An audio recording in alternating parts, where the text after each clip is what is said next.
Nah, kita membahas itu, mengapa itu penting untuk dibahas? Karena nanti sebenarnya puncak zikir atau puncaknya makrifat itu sebenarnya ya hening itu. Puncaknya makrifat itu ya sebenarnya di dalam diam itu.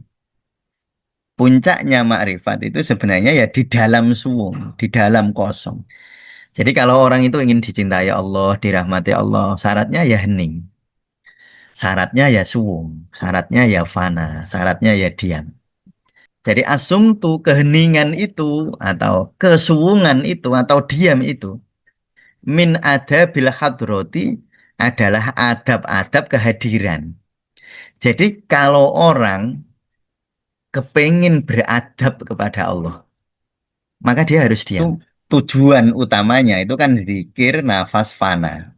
Ya, saya ulangi lagi. Jadi puncak dari zikir nafas itu zikir nafas fana.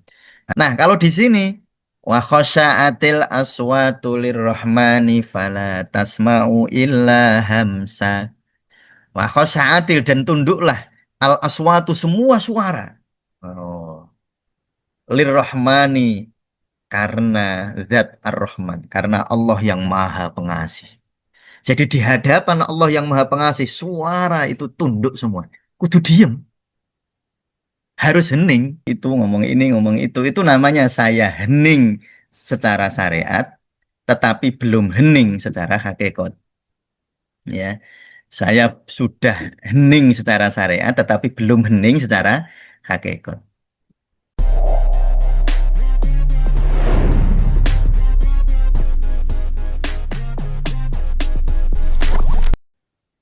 Assalamualaikum warahmatullahi wabarakatuh. Bismillah, Alhamdulillah, Allahumma salli wa sallim ala Rasulillah Muhammad ibni Abdullah. Teman-teman Sufi sekalian, kita berjumpa lagi di Ngalah ya, ngaji Risalah Qusairiyah.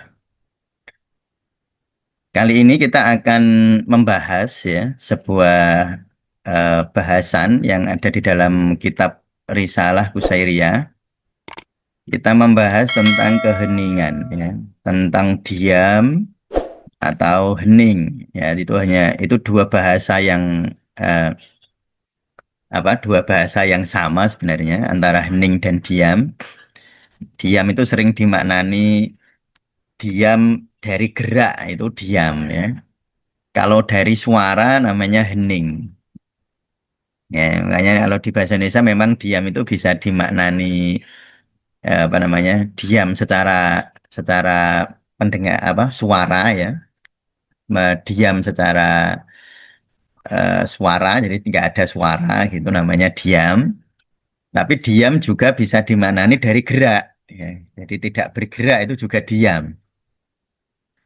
Nah, agar kita lebih fokus kepada diam dalam makna ke dari suara-suara pikiran maksudnya ya, dari hilir mudiknya pikiran, maka kita memilih bahasa yang mungkin kalau di bahasa Indonesia ya, kalau di bahasa Arab namanya asumtu, mungkin kalau di bahasa Indonesia yang lebih tepat hening ya, hening. Jadi ada istilah hening, ada istilah diam, ada istilah suwung ya. Jadi kalau diam itu bermakna diam dari suatu gerak, kalau hening itu adalah ketiadaan suara. Jadi kalau diam itu ketiadaan gerak, kalau hening ketiadaan suara, kalau kosong atau suwung itu ketiadaan objek-objek visual ya. Ketiadaan objek-objek visual itu namanya suwung. Nah, dari tiga kata itu entah suwung, entah diam atau hening sebenarnya sama, hanya yang beda ya objeknya saja. Ya, jadi kalau diam dari gerak namanya diam, diam dari suara namanya hening, diam dari benda-benda objek yang visual, dari bentuk warna ya, bentuk warna ruang itu namanya kosong ya, atau kalau di bahasa Indonesia suwung. Nah, kita membahas itu, mengapa itu penting untuk dibahas? Karena nanti sebenarnya puncak zikir atau puncaknya makrifat itu sebenarnya ya hening itu. Puncaknya makrifat itu ya sebenarnya di dalam diam itu. Puncaknya makrifat itu sebenarnya ya di dalam suwung, di dalam kosong. Jadi hening, diam, kosong. Itu hal yang sama, tapi eh, begitulah bahasa ya. Kita harus memahaminya karena kadang-kadang orang itu sering berdebatnya atau sering bingungnya ketika menggunakan bahasa yang berbeda-beda. Nah, sehingga di sini saya ingin memperjelas dulu bahasa yang saya pakai. Nah, saya tidak memaksakan bahwa bahasa ini harus sama semua, tetapi agar teman-teman di dalam memahami apa yang saya sampaikan di dalam apa namanya di dalam materi kali ini, teman-teman harus memahami dulu makna itu bagi saya, sehingga teman-teman nanti memahami apa yang saya sampaikan melalui sudut pandang terminologi yang saya pakai itu. Ya, baik ya. Jadi kemarin kita sudah membahas zikir nafas. Nah, puncak dari zikir nafas itu tujuan utamanya itu kan zikir nafas fana. Ya, saya ulangi lagi. Jadi puncak dari zikir nafas itu zikir nafas fana. Atau kita fana itu tadi bisa dimaknani zikir nafas hening. Bisa dimaknani zikir nafas diam. Bisa dimaknani zikir nafas kosong atau zikir nafas suwung. Nah, itu puncak dari zikir kita. Nah, sebelum kita mempraktekkan tentang kesuwungan, tentang kefanaan, tentang keheningan, tentang kediaman, ya, kediaman. Sebelum kita ke sana, mari kita pahami dulu konsep itu di dalam kitab Risalah Kusairiyah. Apa yang disebut hening, apa yang disebut diam. Saya akan memberi gambaran besar dulu ya. Jadi kalau di dalam dunia tasawuf beda dengan dunia syariat. Kalau syariat diam itu kalau orang lisannya diam nggak ngomong namanya diam. Tetapi yang dimaksud di dalam dunia tasawuf atau di dunia hakikat diam itu bukan diamnya lisan tetapi diamnya dinamika pikiran dan perasaan. Terlampauinya suara namanya hening. Terlampauinya gerak namanya diam. Terlampauinya benda namanya suwung. Ya. Terlampauinya suara namanya hening. Terlampauinya gerak namanya diam. Terlampauinya benda namanya suwung atau kosong.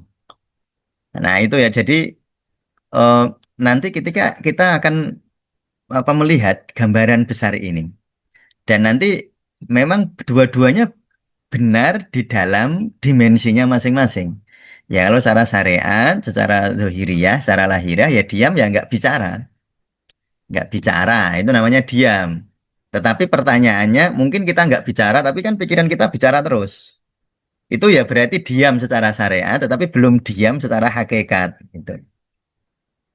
Nggak namanya kalau orang misalnya apa nggak jalan dia diem tengok-tengok misalnya dia zikir dia diem nggak bergerak tangannya nggak kukur-kukur nggak gini-gini gitu ya itu diam dari gerak fisik ya geram diam dari gerak fisik tetapi pikirannya gerak terus ya misalnya kita ini diam ya secara fisik itu diam diam tidak bergerak mata terpejam duduk bersila lalu kita nggak bergerak sama sekali tetapi pikiran kita bisa kemana-mana kan. Misalnya saya ini di rumah, waktu saya zikir, saya pikiran saya bisa di tempat pekerjaan, di Masjid Agung Jawa Tengah, pikiran saya bisa di rumah orang tua, di Rembang, pikiran saya bisa di Jakarta, pikiran saya bisa macam-macam. Itu artinya tubuh saya diam, tapi pikiran saya gerak, gitu. Itu, tetapi secara syariat diam kan, secara syariat saya diam, tapi secara hakikat saya belum diam. Lalu suara-suara, saya nggak ngucapin suara-suara, jadi saya zikir di dalam eh, tanpa suara. Jadi saya zikir di dalam ruang tanpa suara, nggak ada suaranya. Tapi ternyata pikiran kita ada suara-suara di sini. Ada gelombang suara yang ngomong ini, ngomong itu, ngomong ini, ngomong itu. Itu namanya saya hening secara syariat, tetapi belum hening secara hakikat. Ya, saya sudah hening secara syariat, tetapi belum hening secara hakikat. Demikian juga suwung. Mungkin tuh saya berada di ruangan yang nggak ada apa-apa. Atau mungkin lampunya itu waktu saya zikir, lampunya saya matikan, saya redupkan. Sehingga saya tidak bisa melihat benda-benda. Kosong. Tetapi itu kosong syariat. Saya belum masuk di dalam kekosongan hakikat, yaitu terlampauinya benda-benda yang ada di dalam benak dan perasaan saya. Nah, jadi kalau kita membaca kitab-kitab tasawuf tentang diam, tentu kita harus memahami pembahasan ini melampaui syariat. Ya, jangan hanya dimaknani hening itu kalau nggak ada suara ya hening, suara eksternal namanya hening. Kalau nggak bergerak namanya diam. Kalau tidak ada apa-apa atau ruangannya kosong namanya suwung, yaitu syariat. Tetapi sudahkah kita itu di dalam diri kita itu mengalami keheningan, mengalami kekosongan, mengalami kediaman. Nah, ini karena kita membaca kitab tasawuf, Risalatul Qusairiyah, nanti saya harap teman-teman sudah punya gambaran besar sebelum saya baca di dalam konsep-konsep keheningan di dalam Risalatul Qusairiyah. Sebenarnya di Risalatul Qusairiyah sangat banyak teman-teman ya yang teksnya tentang keheningan atau tentang diam ini. Cuma ini saya pilihkan yang eh, masuk ke dunia hakikatnya ya. Jadi kan di situ ada dibahas ada tentang diam secara syariat, tetapi untuk meringkasnya dan sesuai dengan tujuan kita untuk belajar tasawuf. Jadi nanti ini yang saya ambil adalah konsep-konsep diam secara hakikat di dalam kitab Risalah Qusairiyah. Nah, tapi teman-teman jika merasa penting untuk apa namanya membaca secara menyeluruh tentang diam di dalam Risalatul Qusairiyah nanti bisa apa membaca sendiri ya. Mungkin yang punya kitabnya bisa dibuka, bisa dibaca. Nah, baik. Sekarang saya akan mengawalinya dari konsep yang sangat sering kita dengar yaitu dari hadis Rasulullah. An Abi Hurairah taqala. Jadi Abu Hurairah itu pernah berkata, qala Rasulullah sallallahu alaihi wasallam bahwa Rasulullah itu pernah berkata, "Man kana yu'minu billahi wal yaumil akhir, barang siapa orang yang mengaku beriman kepada Allah dan hari akhir, fala yu'di maka dia tidak akan menyakiti jarohu akan tetangganya. Wa man kana yu'minu billahi wal yaumil akhir, barang siapa orang yang mengaku beriman kepada Allah dan hari akhir, fal yukrim doifahu, maka hendaknya dia memuliakan tamunya. Nah ini ya, nah sekarang masuk ke keheningan. Wa man kana yu'minu billahi wal yaumil akhir. Ini ada harokat-harokat yang kurang pas ya. Di sini ini wal yaumil akhir ya. Ini ada kasroh ini nggak pas. Waman kana dan barang siapa yang beriman billahi wal yaumil akhir beriman kepada Allah dan hari kiamat atau hari akhir fal yakul khairun maka hendaknya kalau berkata-kata itu hendaknya yang baik au liyasmut atau hendaknya dia diam. Jadi kalau kita butuh bersyariat untuk berkata-kata hendaknya kata-katanya baik. Pilihan kedua au liyasmut. Nah, atau diam. Diam dalam arti nanti ya. Diam dalam arti yang akan kita bahas nanti bisa dimaknani diam secara syariat ya yaitu hening dari suara eksternal, diam dari gerak atau kosong dari benda-benda. Yaitu bisa dimaknani itu secara hakikat atau bisa dimaknani masuk ke dalam dunia yang lebih substil atau di dalam dunia hakikat. Kalau dunia syariat tadi, hendaknya diam. Diam itu kalau dalam dunia syariat ya nggak ngomong secara verbal, apa, nggak ada suara yang muncul. Kalau ngomong secara verbal otomatis kan ada suara. Lalu ada benda yang terimajinasi. Itu namanya diam secara syariat. Tetapi nanti kita akan membahas bukan hanya syariatnya, tetapi diam juga secara hakikatnya. Nah ini ya ini Saya awali dari hadis ini, dari hadis Rasulullah bahwa sebenarnya diam itu adalah keindahan, ya. Bahkan bisa dikatakan nanti teman-teman akan memahami bahwa sebenarnya puncak dari zikir, puncak dari pencapaian, ya, ini dalam tanda petik ya,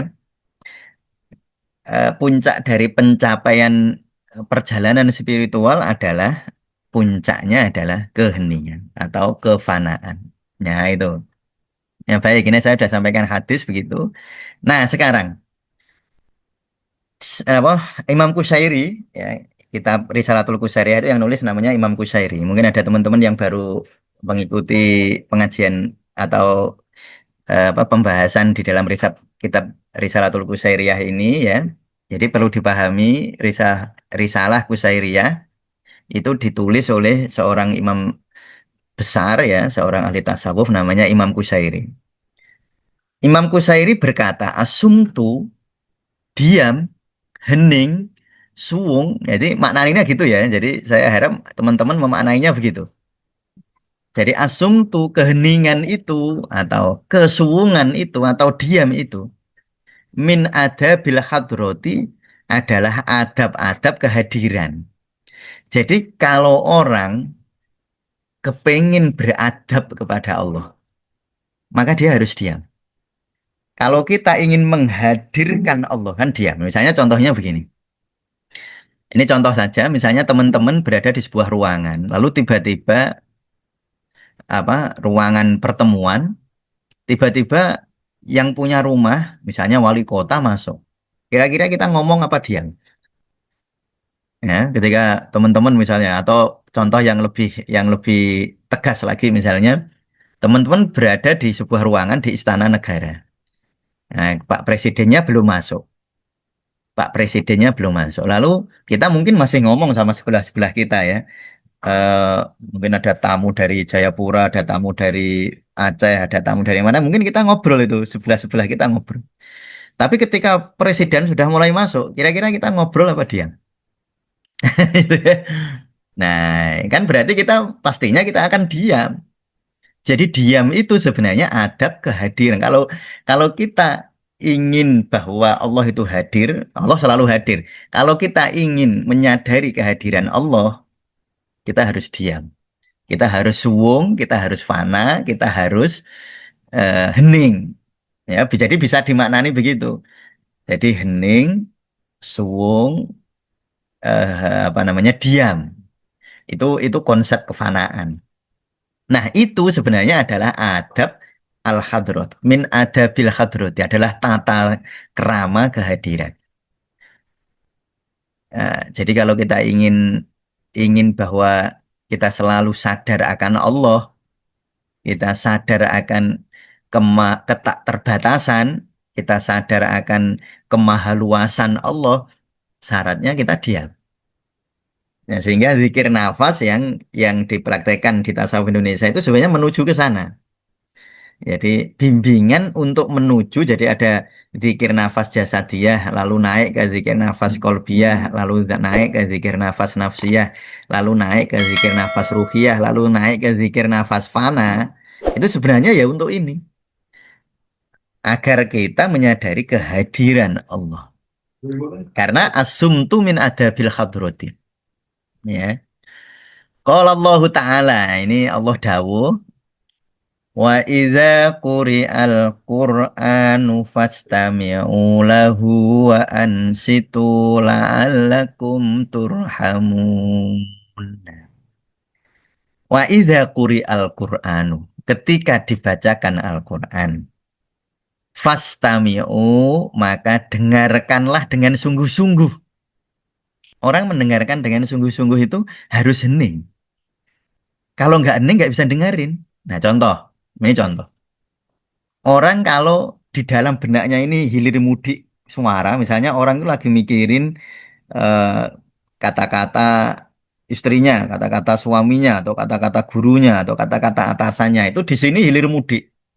Nah, ingat itu kata-kata orang. Dia kira-kira bisa mendengar nggak orang kayak gitu? Nah, dia nggak bisa mendengar, kok nggak hening. Maka sebenarnya bisikan-bisikan ruhaniyah itu baru terdengar saat kita hening. Hakikat-hakikat Al-Quran, hakikat-hakikatnya, yang kalau dalam bahasa sufi, hakikatnya Al-Quran yang tanpa tinulis tapi iso diwaca, nah itu yang kita sering dengar syair sufi semacam itu ya. Itu baru terdengar ketika orang hening. Kalau orang nggak hening, gimana cara dia mendapatkan suara itu? Seperti kalau gelas nggak kosong, bagaimana diisinya? Nah, kalau orang nggak diam, bagaimana dia mendengarkan? Hmm. Jadi keheningan atau mendengarkan itu ketika orang ingin mendengarkan syaratnya hening. Kalau nggak hening kan nggak bisa dengerin. Kalau nggak kosong kan nggak bisa diisi.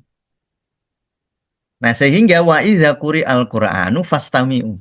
Didengarkan dengan sungguh-sungguh itu membawa syarat atau prasyarat keheningan. Wa ansitu dan hayatilah, perhatikan ansitu itu.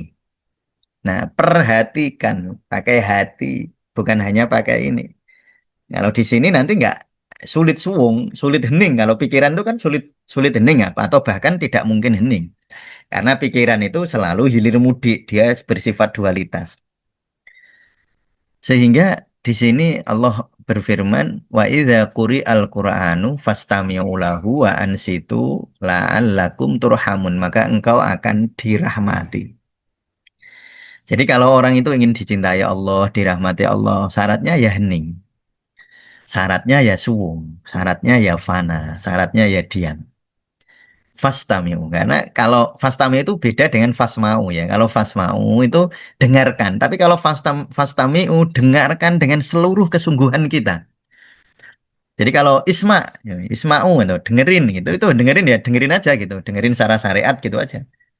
Nih ada orang ngomong kita lalu diam, nah, itu dengerin. Tapi kalau fastamiu, nah itu ada huruf yang ditambahkan, namanya kalau ada namanya kalau di dalam ilmu nahwu dalam sorof namanya fiil sulasi mazid. Ya, ada tambahannya bukan mujarot. Kalau mujarot ya fasma'u. Tapi kalau fiil sulasi mazid ditambahin itu ada faktor kesungguhan, kedalaman di sana. Jadi kalau fastami'u jangan hanya dimaknani.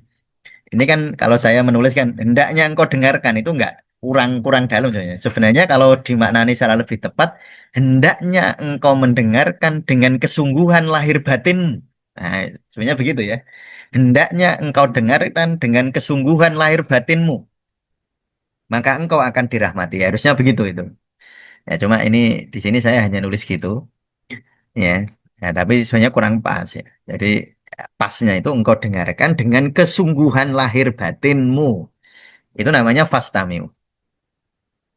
Wa ansitu dan hayatilah atau perhatikanlah alakum turham. Wa qala ta'ala dan firman Allah ta'ala. Wa khosya'atil aswatu lirrahmani fala tasma'u illa hamsa. Wa khosya'at dan tunduklah. Khusyuk itu maknanya tunduk ya. Tunduk, tunduk itu ya harus tunduk. Ya ini bukan hanya tunduk lahiriah ya. Tunduk batiniah. Jadi misalnya teman-teman itu ketemu seorang guru yang bijaksana, lalu gurunya itu ngendikan, karena begitu kita menghormati beliau, kita tunduk. Tunduknya bukan hanya lahiriah, tapi batiniah. Kita mendengarkan dengan segala kesungguhan kita, tunduk. Ya, karena tunduk itu ada dua, tunduk syariat sama tunduk hakikat. Kalau tunduk syariat ya kita ketemu orang, ketemu atasan, kita tunduk gini, secara syariat. Tapi hati kan ngedumbel bisa jadi gitu ya. Hati itu bisa ngedumel istilahnya ya atau hatiku ngomong-ngomong dewi. Nah, itu namanya tunduk secara syariat, tetapi belum tunduk secara hakikat. Nah, kalau di sini wa khosya'atil aswatu lirrahmani fala tasma'u illa hamsa. Wa khosya'atil dan tunduklah al aswatu semua suara. Oh, lirrahmani karena zat ar-Rahman, karena Allah yang Maha Pengasih. Jadi di hadapan Allah yang Maha Pengasih, suara itu tunduk semua. Kudu diem, harus hening. Nah, isih ana swara nang kene berarti kita belum khusyuk. Jadi wa khosa'atil aswatu lirrahmani fala tamsa'u, dan tidak akan engkau mendengar ilah hamsa kecuali bisikan-bisikan saja.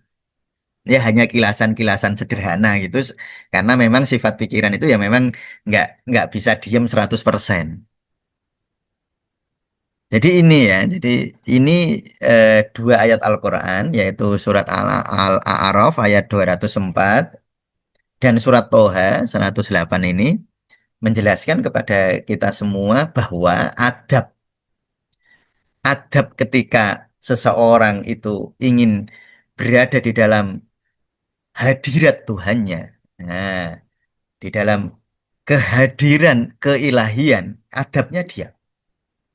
Kalau nggak diam nggak bisa. Kita nggak akan masuk ke dalam hadirohnya. Kita nggak akan masuk di dalam suasana kehadiran Allah. Nah, adabnya diam. Nah, dan itu kita latih lewat lahiriah. Jadi kalau ada bacaan Quran, ada orang membaca Al-Quran, atau misalnya di masjid ada bacaan Al-Quran, beberapa detik kita eh, apa melatih diri kita untuk mendengarkan dengan syariat, mendengarkan syariat. Lalu kita perdalam lagi secara hakikat. Maka saya itu sering bilang ya ke kalau pas ngaji gitu. Jadi kalau orang itu ngaji Al-Quran ya atau ngaji apapun, ngaji yang di dalam kajian itu membahas tentang ayat-ayat Allah, entah ayat-ayat Allah dalam artian qauliyah, ayat-ayat Al-Quran, atau ayat-ayat Allah dalam pengertian kauniyah, yaitu pengertian benda-benda ciptaan Allah, itu hendaknya yang kita hadirkan pertama kali adalah rasa kehadiran kita di hadapan Allah. Jadi dihayati betul bahwa kita sedang berhadapan bukan dengan bendanya, tetapi sesuatu yang menghendaki benda itu. Jadi itu yang paling penting. Jadi kalau ngaji saya selalu bilang, ya tentu mungkin teman-teman ada yang kurang sepakat ya, tidak tidak masalah ya. Tetapi kalau bagi kami, bagi saya, kalau orang ngaji yang penting bukan pahamnya. Paham itu nanti nomor dua, nggak paham juga. Yang penting nomor pertamanya ini, yaitu kehadiran batin kita sebenarnya. Oh ngaji ketika kita mau mengkaji hadis, kita seakan-akan di hadapan kita Rasulullah. Karena yang dikaji ya, ngendikane Rasulullah. Ketika kita mengkaji Al-Quran, yang hadir ketundukan. Wa khosa'atil aswatu lirrahman. Jadi ketundukan batin. Yang penting tunduk.